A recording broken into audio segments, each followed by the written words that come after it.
Uma pessoa, ela pode ser identificada pela sua feição, por algum trejeito ou pela sua residência. Em um contexto de cidades pequenas é comum ouvirmos: "Onde mora fulano?"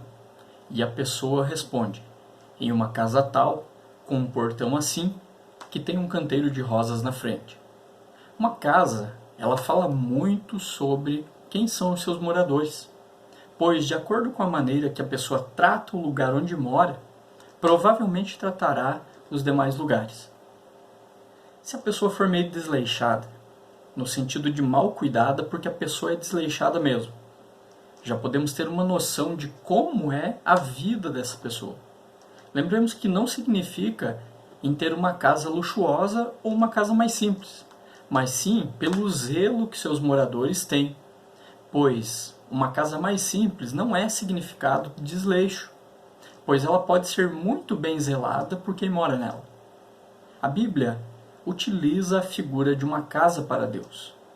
Esta casa deve ser bem cuidada e zelada, pois nela habita Deus.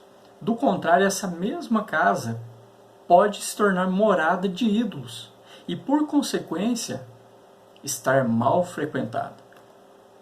O crente em Jesus é desafiado pela Bíblia, palavra de Deus, a zelar por seu corpo, o que inclui mente e também o coração, pois foi chamado para ser templo ou morada de Deus no Espírito Santo. Sendo assim, o crente deve permanecer ativo em sua adoração ao Deus verdadeiro. A Bíblia também diz que o coração do ímpio, ou seja, daquela pessoa que não teme a Deus e nem o serve, é um panteão idólatra, em que seu próprio ego é servido. Um panteão é um lugar considerado sagrado por algumas religiões, onde diversos deuses habitam e dali controlam a vida dos mortais. Essa figura do panteão ela é encontrada de forma mais clara nas mitologias romana e grega. Por isso comparamos aqui o coração do ímpio como um panteão, pois ele serve a diversos deuses imaginários e falsos. Pois esses deuses são fabricados para servirem ao seu bel prazer e não se volta para a verdadeira adoração a Deus. O ímpio, então, ele dentro desse que nós ilustramos, com o panteão, ele cria dentro de si, lá no seu coração, deuses, inventa ídolos, para que esses ídolos sirvam a ele, sirvam aos seus prazeres, aos seus desejos, e o ímpio jamais se volta por conta própria à verdadeira adoração a Deus. Veja o que diz a carta de Paulo aos Filipenses, no capítulo 3, versículos 17 a 19. Irmãos, sigam unidos o meu exemplo e observem os que vivem de acordo com o padrão que apresentamos a vocês. Pois, como já disse repetidas vezes, e agora repito com lágrimas, há muitos que vivem como inimigos da cruz de Cristo. O destino deles é a perdição.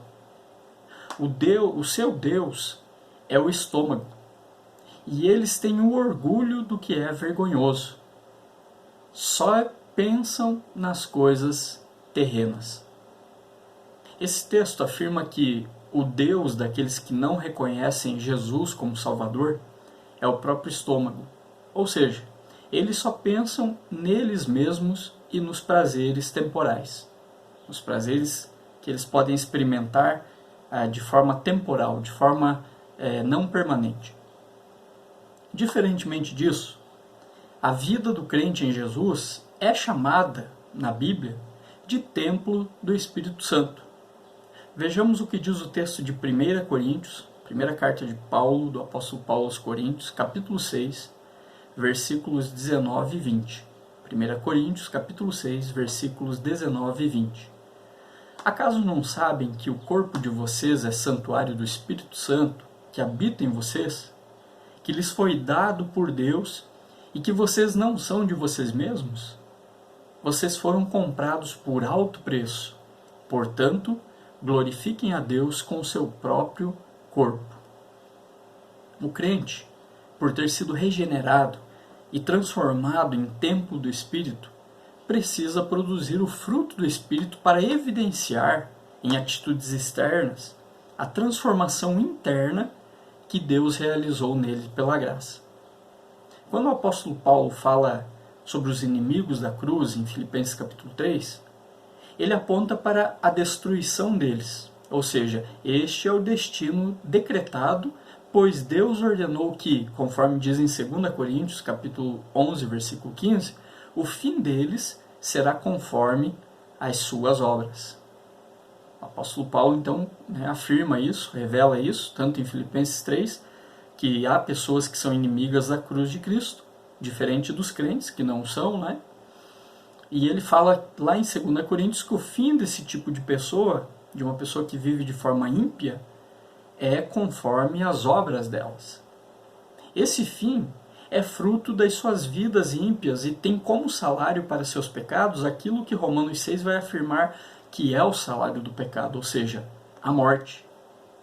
Precisamos entender que quando Paulo fala em destruição, ele não está falando de um aniquilamento total. De um aniquilamento. Não significa que essas pessoas ímpias cessarão de existir. Ao contrário, significa uma punição eterna. Essa destruição ela inicia-se ainda na vida presente, porém ela é consumada após a morte. Paulo prossegue dizendo que o Deus dos ímpios é o próprio ventre deles, ou seja, ele cita o estômago, diz, o estômago é o Deus deles. Pois ao invés de procurar manter seus apetites físicos sob controle, essas pessoas, naquela época, eles se entregavam à glutonaria e à licenciosidade. Ou seja, naquela época, em que especialmente o Império Romano estava dominando, o Império Romano trazia consigo ainda muito da cultura grega, das orgias, das licenciosidades, de tudo aquilo que agradasse a carne poderia ser feito, inclusive como um culto a deuses. A glutonaria era inclusive um ritual, muitas vezes, em que as pessoas comiam em festas de adoração a deuses, elas comiam, enchiam o ventre, enchiam o seu estômago e tinham um local próprio onde elas iam lá e enfiavam o dedo na goela para poderem vomitar, com o objetivo do quê? De voltarem lá e comerem mais. Porque era considerado também comer, o comer, um ato ritualístico, um ato cultico a alguns deuses. Olha só onde vai a idolatria, a esse ponto. E Paulo então ele prossegue dizendo que o Deus dos ímpios é o ventre deles, é o estômago deles.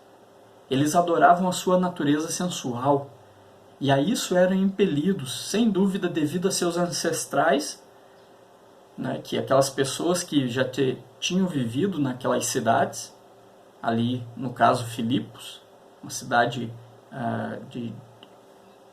que tinha uma cultura também grega, e esses ancestrais deles tinham passado como tradição vários rituais, várias formas de cultuarem a deuses, e essas atitudes, segundo a Bíblia, segundo o que Deus revela, são atitudes imorais diante de Deus.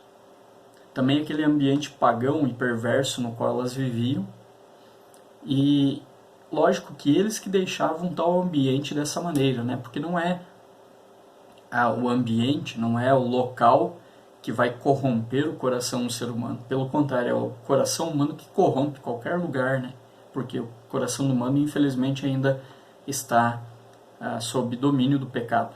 Aqueles que não conhecem a Cristo estão sob domínio do pecado, são escravos do pecado. Logo, aquilo que seus corações planejam, eles externalizam isso e tornam o ambiente ao seu redor da forma como eles pensam. E com relação a que a gente está falando do contexto aqui, aquelas pessoas deixavam e transformavam o ambiente daquelas cidades em ambientes pagãos, em ambientes, idólatras. E também, por uma lógica, eles não davam atenção ao que era pregado sobre o Evangelho. e eles seguiam então os seus próprios corações.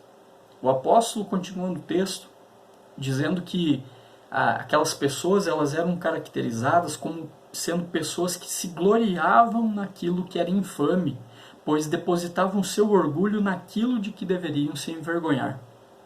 De novo, né? Olha só onde chega.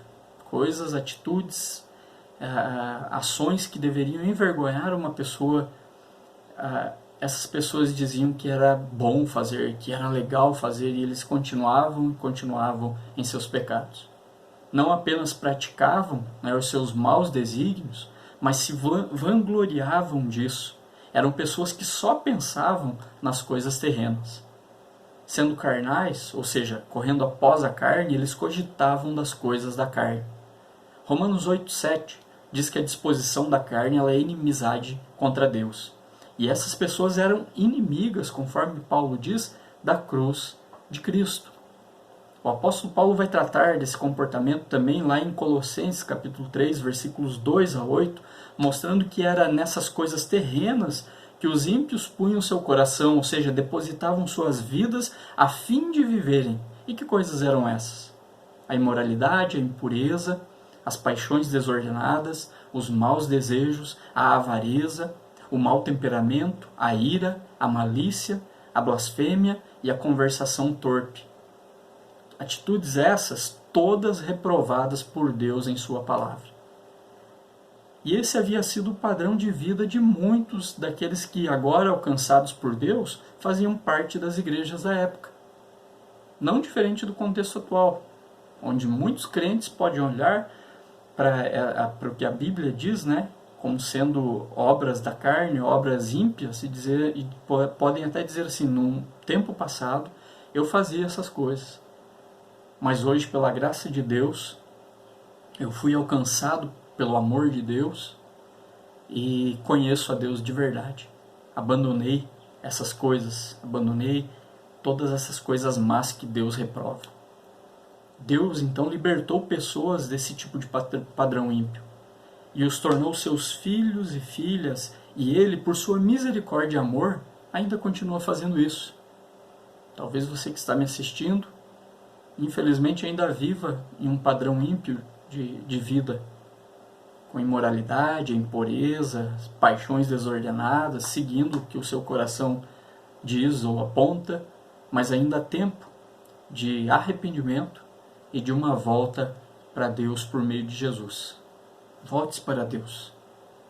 Renda-se aos pés de Jesus Cristo como seu único e suficiente Salvador, para que você possa abandonar coisas que Deus reprova e poder colocar na sua vida tudo aquilo que Deus aprova, porque o agrada. Essa diferença, então, entre os crentes e os ímpios contumazes não é fruto da bondade dos crentes. O crente não é liberto dessas coisas por vontade dele, por vontade própria, ou porque ele tem forças para isso. Mas ele depende da ação soberana e exclusiva de Deus, que os converte a Ele mesmo. Conforme nos diz Efésios 2, todos nós estávamos mortos em nossos delitos e pecados, e adorávamos as criaturas em lugar do Criador. O que provocou uma diferença entre nós, os crentes, e os idólatras, foi a graça de Deus em Cristo. Essa graça, ela retira dos crentes toda tentativa egocêntrica de se achar melhor que qualquer pessoa. Já o ímpio tem como maior Deus de seu panteão idólatra o seu próprio ego. Pois quem não conhece a Deus utiliza-se de todos os seus ídolos para agradar o principal deles, que é de fato o ego. Por serem inimigas da cruz, as pessoas ímpias elas se utilizam dos ídolos para satisfazerem a sua própria vontade. Em vez de adorarem o Deus verdadeiro, revelado na Bíblia, estão cultuando a si mesmas, servindo e adorando as suas vontades e desejos. A religião do ímpio é o egoísmo, é a adoração a si mesmo, é o culto e devoção à sua própria imagem no espelho. Como já mencionei, a figura do panteão ilustra muito bem como é o coração do ser humano, especialmente o do ímpio. Possivelmente você conhece algumas histórias mitológicas, já deve ter visto em desenhos ou filmes, o panteão onde os deuses são retratados reunidos para tomar alguma decisão. Um filme que retrata muito bem isso, depois você pode procurar, assistir, alugar, enfim, é Imortais, do ano de 2011. Filme que retrata bem essa ilustração, né, dessa reunião dos deuses tentando definir o destino da humanidade. Logo, comparando então o coração humano a este lugar, ao panteão, compreendemos quando a Bíblia diz que o coração humano, ou melhor, do coração humano procedem muitos planos, e do mesmo coração podem proceder também os maus pensamentos, ou os maus desígnios. O coração é quem controla, e é nele que o ser humano deposita os seus deuses. É no coração que a idolatria está instalada. O pecado da idolatria, a idolatria causou um estrago sem tamanho na vida do ser humano.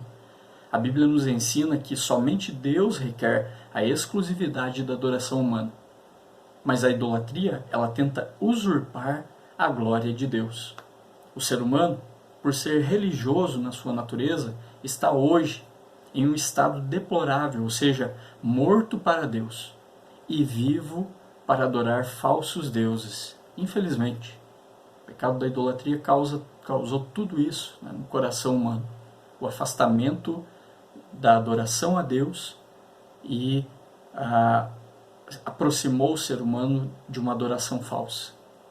Sendo assim, se não for uma ação sobrenatural da palavra de Deus e do Espírito Santo que dá uma nova vida, o ser humano continuará ofendendo a Deus, adorando e servindo outros deuses. E esse processo de transformação que se dá na vida do crente é somente pela graça de Deus que o torna em uma pessoa que deixará de servir a vários deuses para se dedicar em devoção exclusiva a Deus.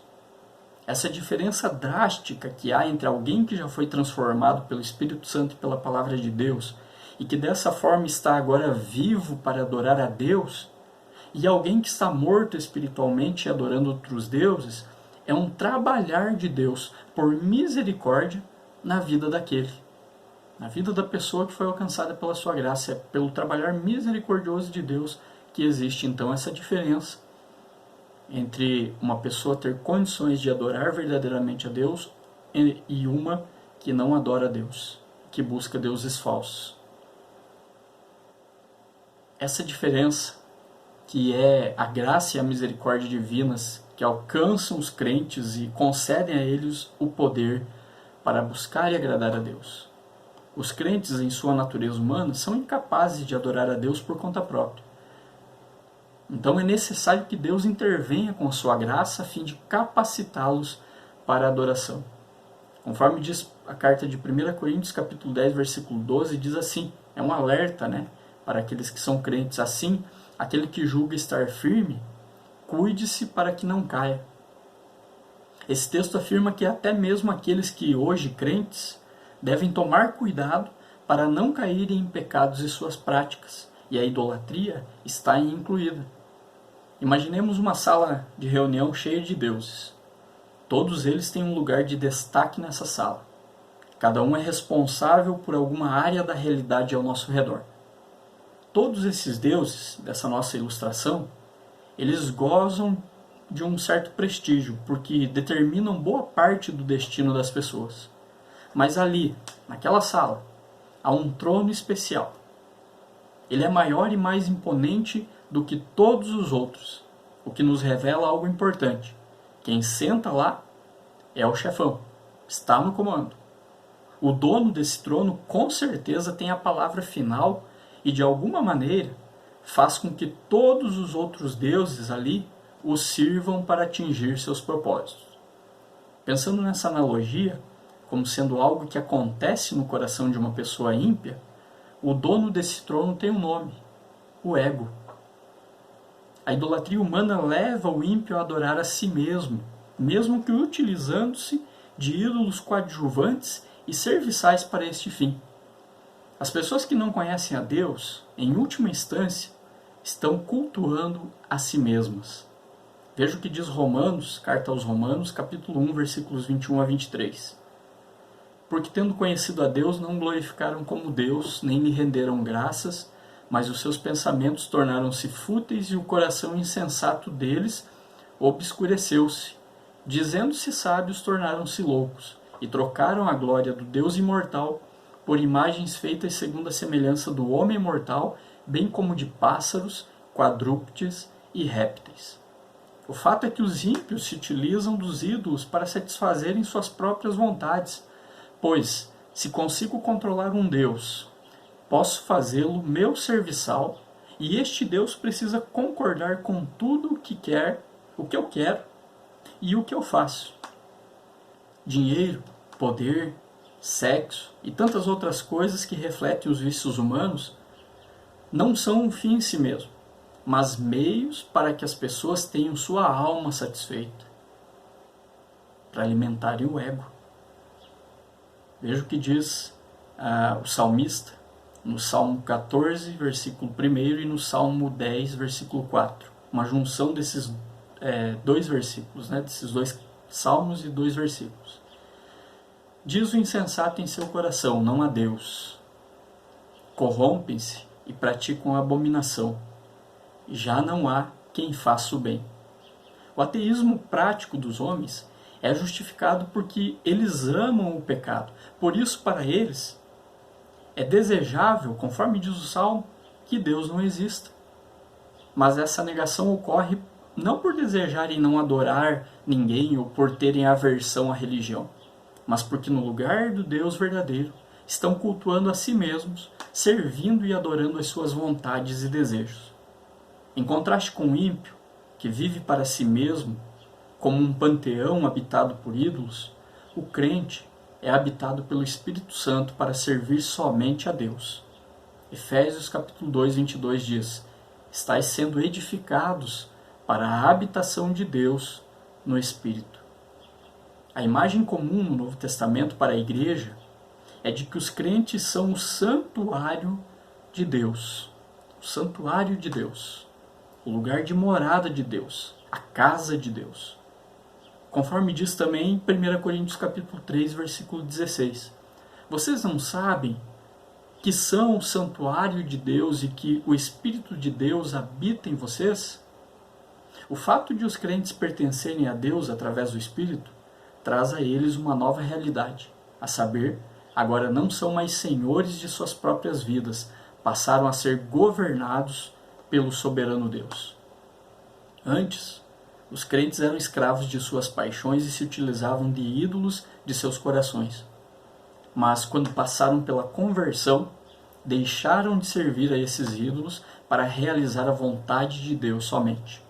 Nós, os crentes, somos agora templos dedicados para adoração e serviço de Deus. O trono em que o ego estava assentado é agora ocupado por Jesus Cristo, o nosso único e suficiente Senhor e Salvador. Conforme disse o apóstolo Paulo em Gálatas, capítulo 2, 20, fui crucificado com Cristo. Assim já não sou eu quem vive, mas Cristo vive em mim. A vida que agora vivo no corpo, vivo-a pela fé no Filho de Deus, que me amou e se entregou por mim. Essa realidade espiritual, porém, não experimentamos sem luta. Deus nos transformou e habita em nós, justamente para que consigamos buscá-lo e adorá-lo. Assim pesa sobre nós, os crentes, a responsabilidade de não servirmos a outros deuses e não agradarmos ao nosso próprio ego. É uma luta difícil e dolorosa. Por isso, as exortações bíblicas à vigilância. Elas são urgentes e imprescindíveis. Jesus já nos alertou. Lá no Evangelho de Lucas, capítulo 21, versículo 36, nós encontramos Jesus dizendo: vigiai a todo tempo, orando para que possais escapar de todas essas coisas que têm de suceder e estar de pé na presença do Filho do Homem. A marca dos verdadeiros crentes em Jesus, portanto, é uma vida repleta do fruto do Espírito: amor, alegria, paz, longanimidade, benignidade, mansidão, domínio próprio. Jesus corrobora esse ensino de Gálatas, capítulo 5, quando diz também lá em Lucas capítulo 6, versículo 44, cada árvore é conhecida pelo seu próprio fruto, porque não se colhem figos de espinheiros, nem dos abrolhos se vindimam uvas. Não há vida, portanto, com Deus quando se despreza a obediência à sua palavra. Uma vida com Deus, ela requer obediência à palavra de Deus, que nos revela que Deus é o Senhor da vida daqueles que temem e creem no seu nome. Lá no Antigo Testamento, no primeiro livro de Samuel, capítulo 15, 22, diz assim: Samuel, porém, respondeu: acaso tem o Senhor tanto prazer em holocaustos e em sacrifícios, quanto em que se obedeça a sua palavra? A obediência é melhor do que o sacrifício, e a submissão é melhor do que a gordura de carneiros. Samuel está nos lembrando de que é a obediência a Deus que é o mais importante. É isso que agrada a Deus nessa nossa nova vida com Ele, onde abandonamos outros deuses, outros senhores, para tê-lo como nosso único e suficiente Senhor. Os crentes possuem então uma natureza transformada que lhes dá condições de rejeitar todo pecado odioso aos olhos de Deus. Por isso eles têm de estar atentos à idolatria velada, que consiste em utilizar-se das coisas boas da criação ao seu ego. O crente precisa tomar cuidado por conhecer a Deus e tê-lo como Senhor. Por obedecer a Deus, nós não estamos isentos de que a idolatria sonde os nossos corações. Nós devemos sim batalhar e lutar contra ela. Porque a idolatria, ela tem essa capacidade, inclusive, como acabamos de afirmar, de transformar o que é bom em um ídolo para alimentar o nosso ego. Já que as abominações e os vícios típicos de uma vida de pecado são prontamente rejeitados, é possível que a família, o trabalho, o lazer e tantas coisas que não são más em si mesmas sejam usadas não para glorificar a Deus, mas para agradar ao nosso ego. A idolatria, com seu panteão de deuses, é como um algoz. É um fato, temos que ter cuidado. Os ímpios que não conhecem verdadeiramente a Deus, eles utilizam-se dos ídolos de seu próprio coração para satisfazerem o seu próprio ego e continuam assim até que o Espírito os transforme. Porque os crentes, em um momento da sua vida, também eram ímpios. Viviam uma vida de pecado, de idolatria, serviam a outros deuses. Quando o Espírito Santo os alcançou, eles se tornaram filhos e filhas de Deus e passaram a adorar somente a Deus. O ímpio contumaz, aquele que não se arrepende, aquele que não se deixa convencer pela palavra de Deus, essa pessoa infelizmente está fadada a um destino eterno, horrendo, terrível, porque não se submete e não obedece a Deus. O crente foi salvo dessa situação, para adorar e agradar ao Deus vivo e verdadeiro, porque agora é templo de Deus através do Espírito. O seu coração é um panteão idólatra ou templo de Deus através do Espírito Santo? Você tem lutado para abandonar os ídolos e se dedicar exclusivamente à adoração a Deus? E se eu te perguntasse aqui no final, e essa casa aí, que é você, a quem ela pertence?